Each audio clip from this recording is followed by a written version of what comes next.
కృష్ణ. ఇవాళ మళ్ళీ ఇంకో ఇంట్రెస్టింగ్ వీడియోతో వచ్చేసానండోయ్. ఏంటమ్మా మాట్లాడితే నాకు ₹5 కుర్కురే తీసుకొస్తూ ఇంట్రెస్టింగ్ ఇంట్రెస్టింగ్ అంట. ఈ కుర్కురే పేరేంటో తెలుసా? ధమాకా పాపడ్ అంట. దీంట్లో ఎంజాయ్ విత్ టాయ్ అంటున్నారు. ఏయో టాయ్స్ వస్తాయంట. మోస్ట్లీ పిల్లలందరూ టాయ్స్ కోసమే కొంటారు. దీంట్లో ఉన్నాయి తిననే తినరు, ఏం తినరు.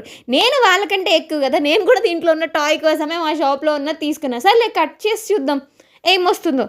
చూడంగానే ఏంటో డిఫరెంట్ థింగ్ వచ్చిందండి. నేను ఫస్ట్ లోపల ఉన్నప్పుడు ఇంజెక్షన్ టాయ్ ఏమన్నా వచ్చిందేమో అని అనుకున్నా. కానీ తీరా ఓపెన్ చేసి చూస్తే ఏముంది తెలుసా? ఇది లైక్ మనం చిన్నప్పుడు ₹10కి కొనేవాళ్ళం పెన్సిల్, పైనుంచి ఒక్కొక్కటి పుష్ చేస్తుంటే కిందకి చిన్న చిన్న పెన్సిల్స్ వచ్చేవి. అదే అనమాట. ₹5 కుర్కురేలు ఇంత మంచిదా అని నేనే షాక్ అయిపోయాను. కానీ ఇది రాస్తుందా లేదా ఊరికే డమ్మీగా ఇచ్చారా అని అనుకున్నాను. కానీ రాయడానికి ట్రై చేశాను. చాలా బాగా రాసింది. మినిమం దీని కాస్టే ₹5 అన్నా అమ్ముతారు బయట. బాగుంది కదా.